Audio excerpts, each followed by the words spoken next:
They questioned his first-class ticket, asked him to step aside, and whispered behind his back. But none of them realized he was a federal investigator documenting every second. Terrance Dillard didn't look like someone trying to prove anything. He wasn't flashy, didn't wear labels, and didn't need to. A dark grey sport coat over a crisp white shirt, navy slacks, leather shoes shined to a soft gleam. Everything about him spoke of a man who knew who he was, and had nothing to prove to anyone. Gate time at Dallas. Love Field was buzzing with pre-flight chatter as usual. The loudspeaker called first-class passengers for Flight 265 to Seattle. Terrance stood, adjusted the strap on his leather briefcase, and walked toward the boarding lane marked Priority. He waited patiently behind a young white couple in fleece hoodies and sandals. The agent smiled and scanned their tickets without a second glance. Then came Terrance's turn. He stepped forward, offered a small smile, and handed over his boarding pass. The flight attendant, a blonde woman in her mid-40s with a stiff ponytail and tired eyes, looked down at the screen, then back up at him, then down again. "Are you sure this is your seat, sir?" she asked, her voice a little too loud. Terrance gave a polite nod. "Yes, ma'am. Seat 2A. First class." She didn't scan the ticket. She just stood there, blinking like her screen had frozen. "I'll just need to double-check something real quick," she said, then turning away. "Can you just step aside for a moment?" There it was, the shift. Small but sharp. Not a hard no. Not yet, but enough to make people glance up. Enough to draw attention that didn't need to be drawn. Terrance moved to the side, calm on the surface.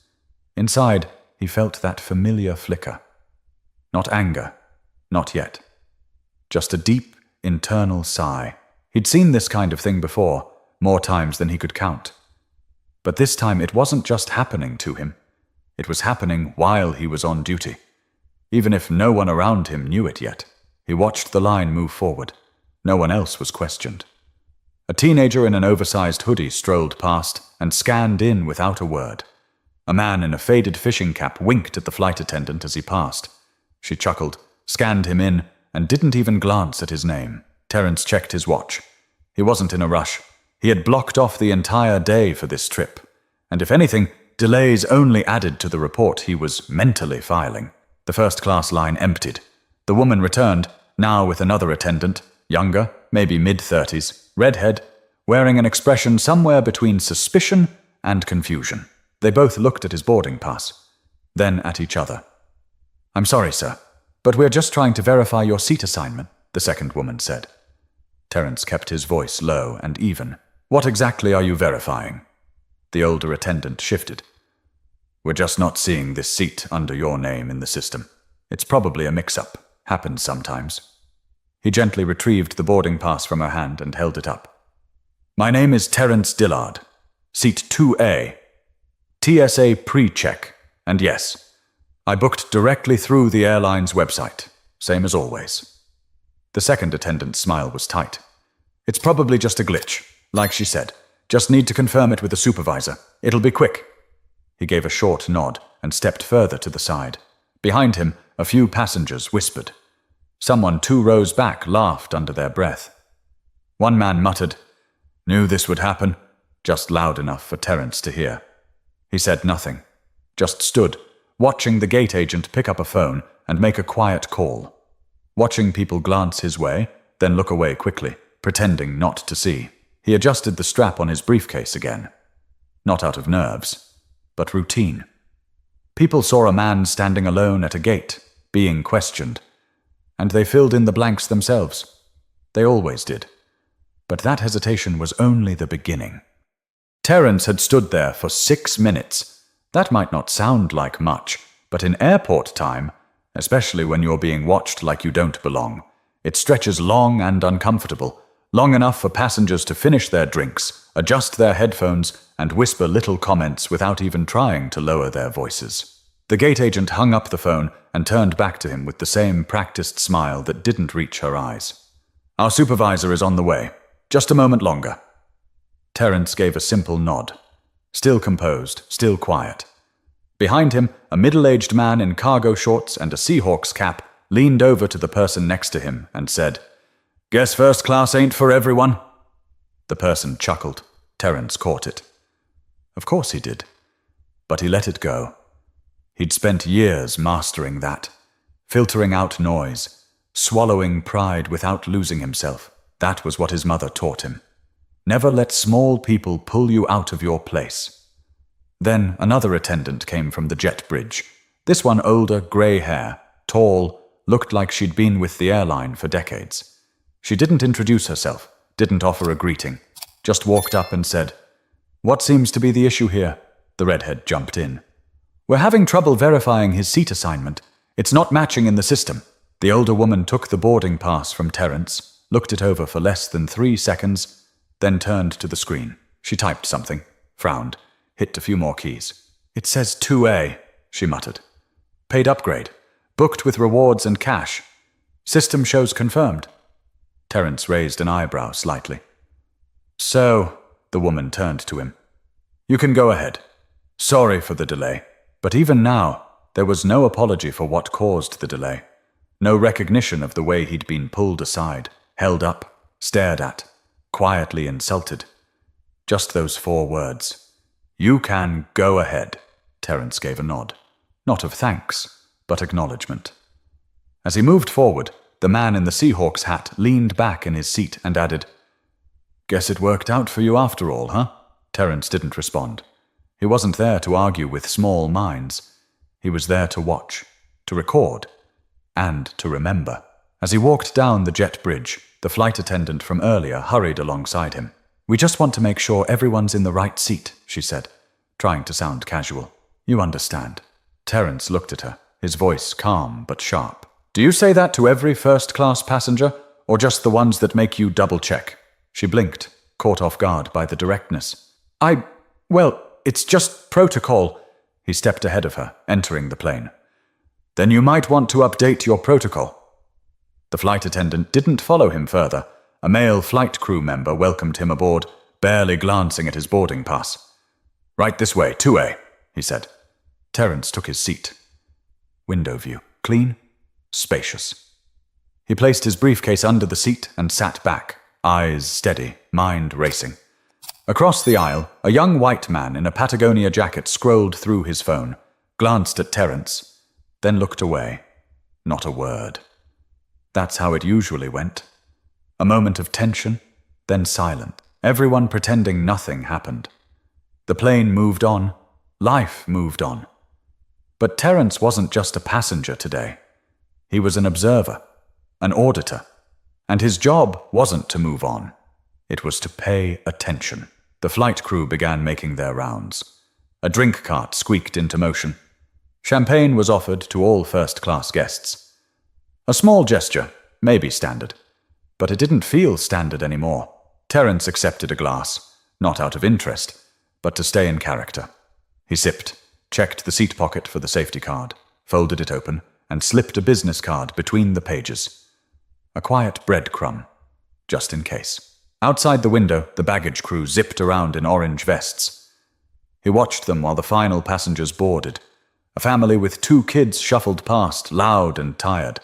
A college student in a hoodie with headphones bumped into the seat ahead of him and didn't apologize.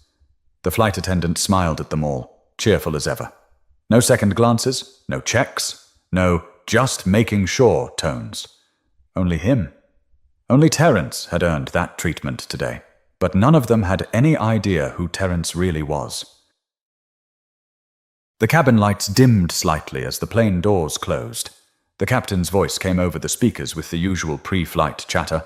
Flight time just under 4 hours. Smooth weather expected over the Rockies. Thank you for flying with us. Terrance barely heard a word of it. He sat still, hands resting on his thighs, feeling the memory of that brief confrontation stretch behind his eyes like a tight rope. He'd been through similar situations before. At restaurants, in lobbies, even in courthouse elevators. But this one hit different. This one wasn't just personal. It was evidence. He reached into his blazer pocket and pulled out a plain, matte black smartphone. Not his regular phone. This one was agency-issued. No social apps, no contacts. Just notes, secure messaging, and a camera with audio time-stamping. He typed slowly. methodically. Subject: Flight 265. Dial to sea time, 3:42 p.m. Incident: boarding obstruction without cause.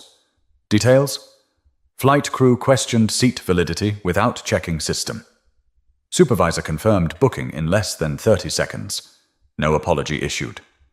Delay duration: mincerns. Tone: patronizing. Secondary reactions from passengers: mocking, dismissive. He locked the phone and slid it back in his pocket. Across the aisle, the same young man from earlier, Patagonia jacket, AirPods in, leaned his seat back and closed his eyes.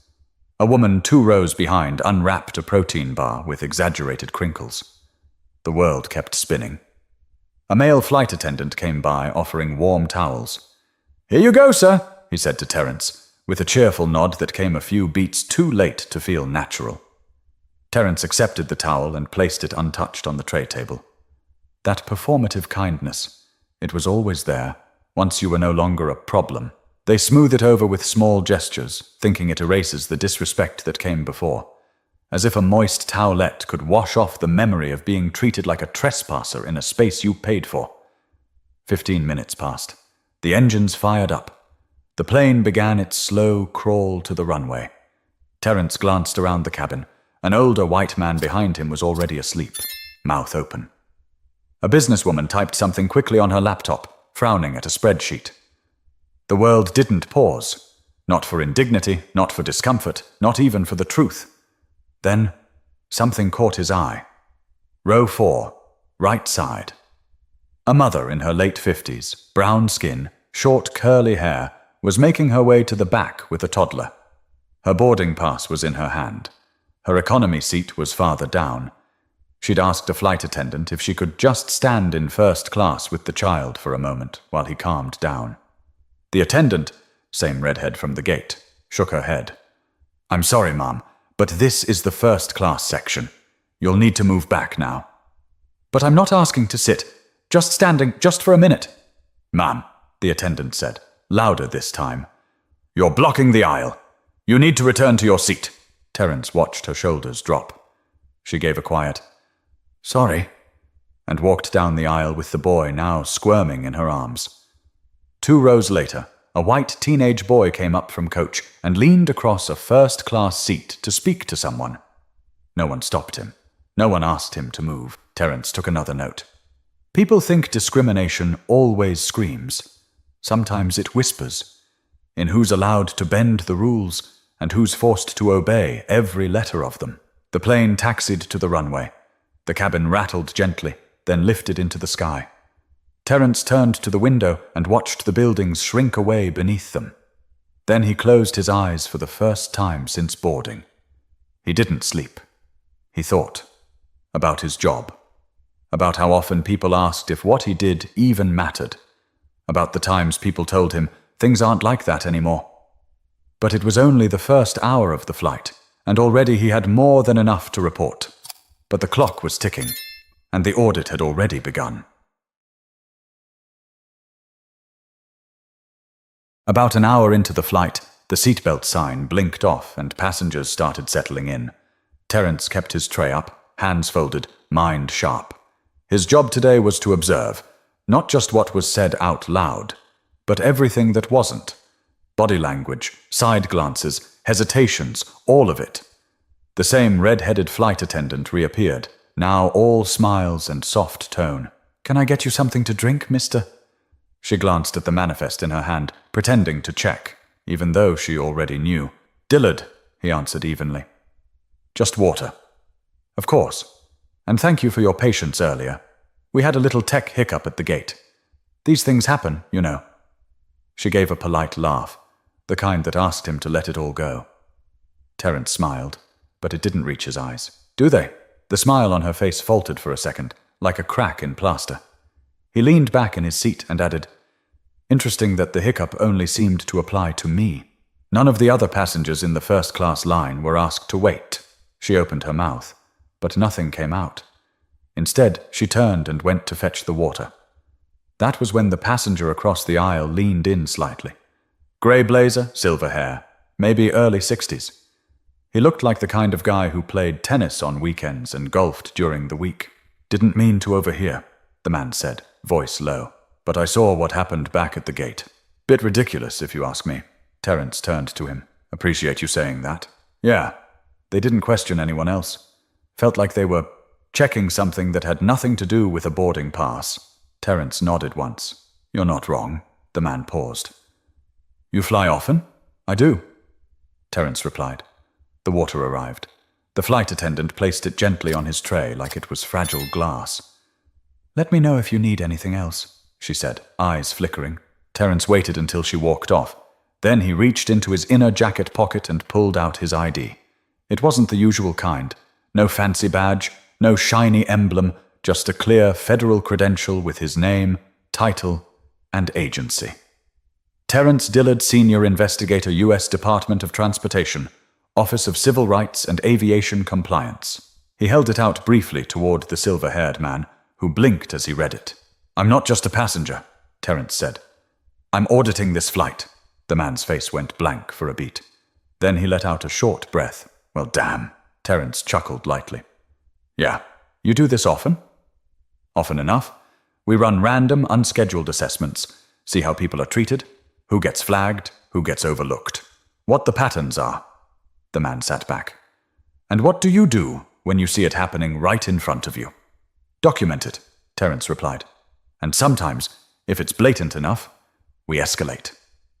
A few rows ahead, the flight attendant handed a beer to a passenger who made a joke loud enough to reach halfway down the cabin. Something about flying being the last place where people know their place. The joke landed hard with the guy next to him. Terrance didn't laugh. He took another sip of water and typed 2 more lines in his phone. He knew better than to confront crew mid-flight. That wasn't the point. He wasn't here to humiliate anyone. He was here to observe how people behave when they think no one's watching closely.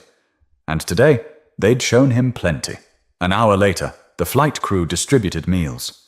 Terrance was suddenly offered a complimentary upgrade. "We'd like to thank you for your loyalty," the redhead said, flashing a new version of her smile. He took the meal, but said nothing. Let the silence do its work. But Terrance wasn't finished collecting data, not by a long shot.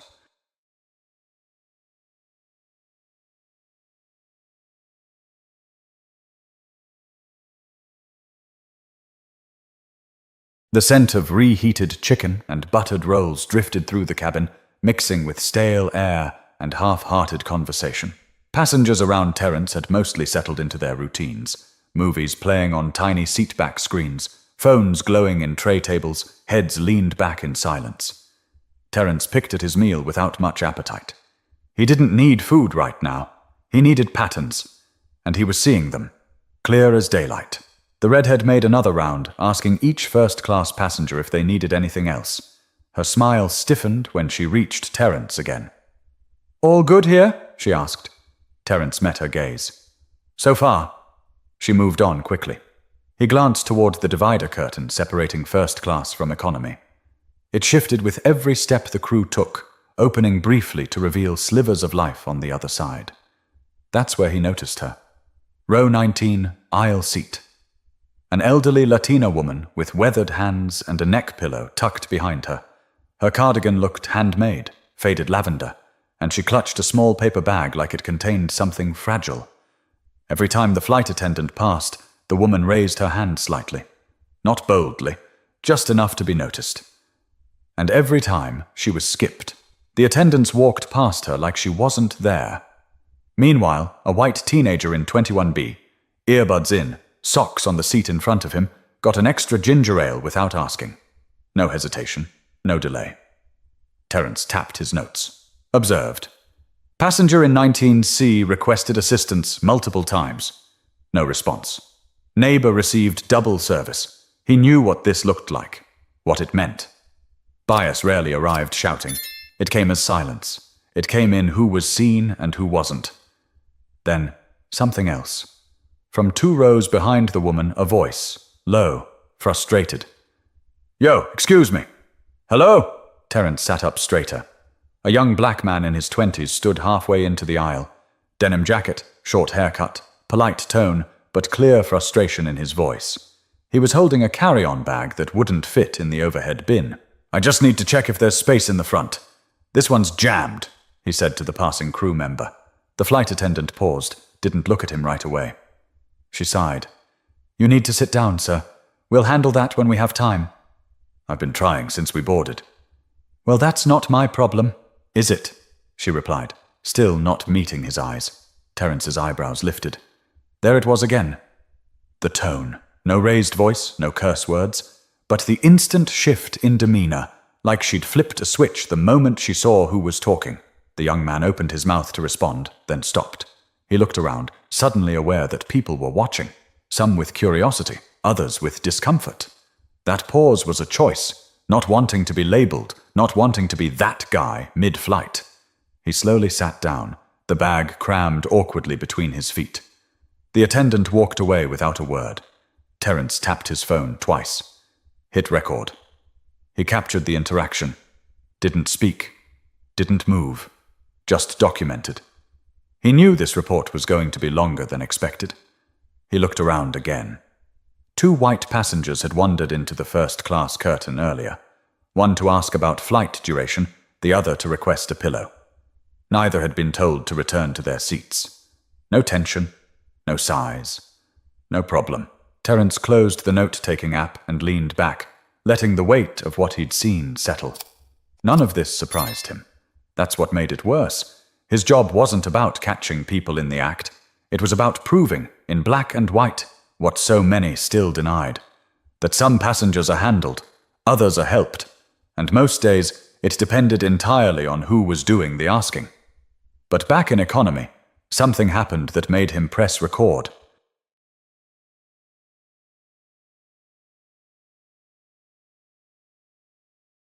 The tension in the cabin was quiet, but thick. You wouldn't notice it unless you were looking for it, unless you'd lived through it before.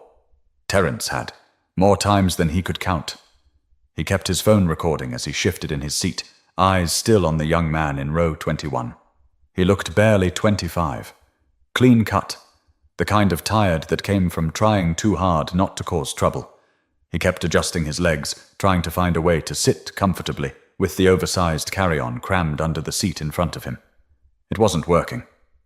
About 20 minutes later, the same flight attendant returned to his row with the drink cart. She glanced down and paused. "You can't have that there, sir," she said, tapping the bag with her pen. "It has to go in the overhead or be checked." He looked up. "I told you it doesn't fit. I tried. No one helped me." Her voice got sharp.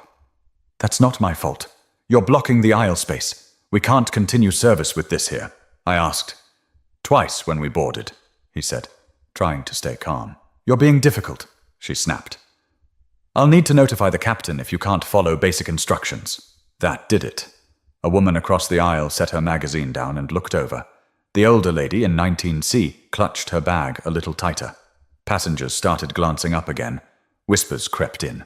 Terrance's phone stayed steady in his hand. Screen dimmed. He zoomed in just enough to catch the exchange clearly. The young man stood up, hands raised slightly, not aggressively, just open, as if to show he wasn't a threat. "Look," he said. "I didn't pack the bins. I just asked for help, that's it." The attendant took a step back. "Sir, I'm going to need you to take your seat immediately or you may be removed when we land." He froze for a second, looked around. No one spoke. Not one person. Terrance's jaw tightened slightly. He'd seen this exact moment before. The quiet crowd, the worried glances, the everyone just wants to get home silence. People who claimed to be allies in conversation turned to window watchers when it mattered. The young man slowly sat back down, his voice low now. "Man, I didn't even raise my voice." The attendant marched away without another word. Terrance stopped the recording and saved the file. Then he stood. He walked calmly to the back of the cabin and requested a moment with the lead attendant. A tall man with kind eyes met him near the galley. "Everything all right, sir?" he asked. Terrance showed his credentials without saying a word. The man took a second, scanned it, and blinked. Are you—" He lowered his voice. "This flight is under review?" Terrance nodded. "Unannounced audit. documenting service patterns and discriminatory conduct. The man looked away, suddenly very aware of who had been working which sections. I understand, he said quietly. I'll let the crew know you're on board. No need. Terrance replied. They'll find out soon enough. Back at his seat, the young man was now sitting completely still, shoulders hunched, staring ahead. Terrance sat back down, opened a new note and wrote, Incident escalation observed. Passenger labeled difficult after multiple ignored requests. Threatened with removal for non-compliance with an impossible request. He paused, added, No intervention from crew. No support from surrounding passengers. Silence. He watched the sky out the window for a moment, the clouds layered like torn pages. Then he turned back to his screen, flipped through past entries, and shook his head once. It was almost always the same story. Different faces, different cities, same script. But once the plane landed, Terrance made one call. The wheels touched down on the tarmac at Seattle-Tacoma International with a soft thud, and the cabin gave the usual quiet applause from the passengers who still felt the need to thank gravity. Terrance didn't clap. He simply shut off airplane mode and tapped open the secure app on his agency device. As the plane taxied to the gate, passengers began stirring, unbuckling early, grabbing jackets from overhead bins, pretending not to make eye contact with anyone they might have silently judged or ignored. Terrance typed the final details into his audit log. Then he made the call. Office of Aviation Compliance. This is Colleen. It's Dillard. Flight 265. Completed. Colleen didn't need more than that. Report coming today? Yes. And video attachments as well. She paused. That quick? It's not a long flight when they hand you a case in the first 30 minutes. Back in his seat, the redhead passed by one last time. Her smile was gone now, replaced with something more cautious. She nodded slightly but said nothing. Terrance stood and reached for his briefcase. The young man from row 21 also stood, rubbing his knee, trying to maneuver his oversized bag out from under the seat. He looked tired. Not physically, but the kind of tired that sits on your shoulders after you've spent hours swallowing disrespect just to avoid a scene. Terrance met his eyes briefly, gave a look that said, I saw it. All of it. The young man gave a tiny nod back.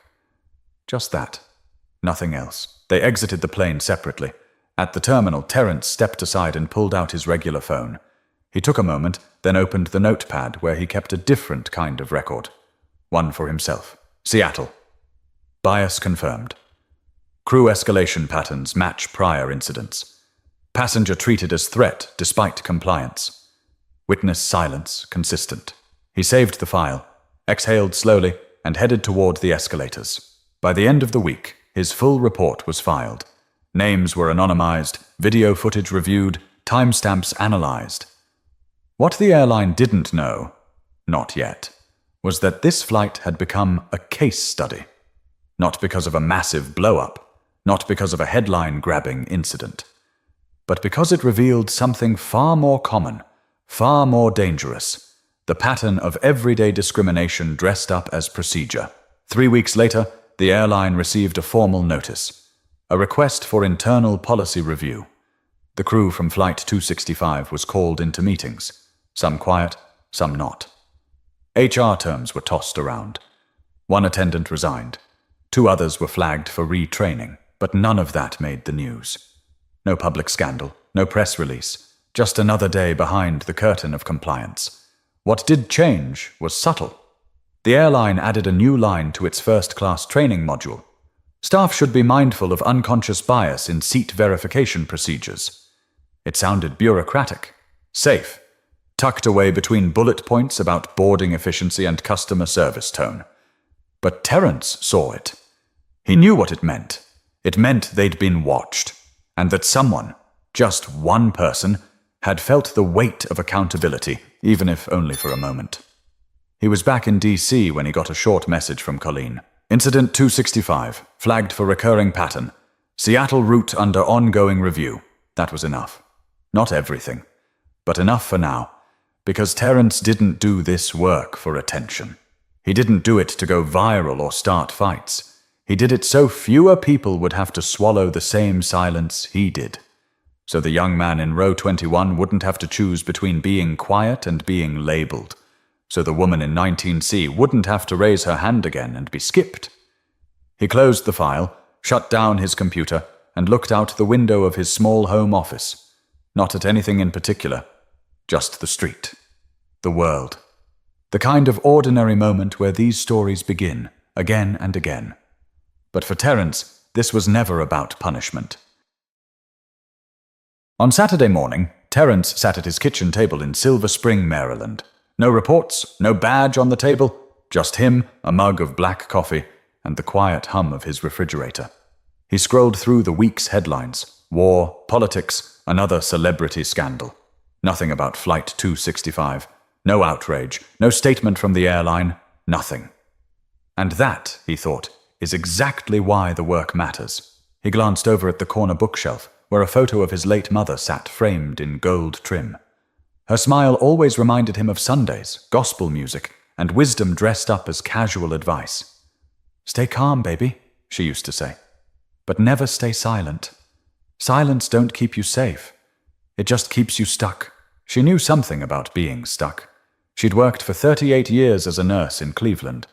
Always the one covering holiday shifts, always the one asked to explain herself twice. She never complained, but Terrance remembered how her voice changed when she got home. Softer, like it had been carrying more weight than she let on. That's where he'd learned it. Not just how to carry himself, but when to speak and when to listen. He picked up his notebook and added a few thoughts. Not for the audit, just for himself. It's not the yelling that does the damage. It's the disbelief. The moments when you're told you're imagining it, that your experience is inconvenient, that maybe, just maybe, you overreacted. That was the real erosion, the wear and tear of always having to prove what you already know is true. His phone buzzed, a text from a friend who worked in transportation law. "Heard about your last audit. Subtle but sharp. Nicely done." Terrance smiled. That was the goal. Not drama, not headlines, just proof. Documented, undeniable proof. He thought again of the young man in row 21. Still probably thinking about that flight. Still wondering if he did something wrong. Terrance wished he could tell him, "No, you didn't. You were just too visible in a space that prefers you quiet. You were asking for help in a system that assumes you're asking for trouble." He thought of all the people who had stayed silent on that flight. The ones who saw, heard, and chose to look away. And he didn't blame them. Not completely. People get tired. People get scared. But silence is still a choice. Maybe that's the real lesson. That everyday bias doesn't always scream. Sometimes it's a shrug. A delay, a raised eyebrow at a boarding pass, a skipped hand in row 19. It's not always dramatic. That's what makes it dangerous. Terrance didn't expect the world to change overnight, but it would never change at all if people kept pretending there wasn't a problem. And change, real change, starts small. With a look, a question. A moment of courage in a quiet place. He finished his coffee, stood up, and walked to the window. Outside, a kid was helping his grandfather unload groceries.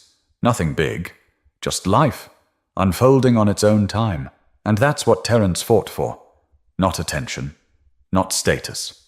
Just the right for people like him to move through life without being checked twice. Before stepping away, he opened his notes app one last time. To anyone who's ever been stared at for taking up space they paid for. You're not imagining it, and you're not alone. Stay calm, but never stay silent. If this story made you pause, made you think, or reminded you of something you've lived through, subscribe for more real stories. Stories that don't always make the news, but still need to be told.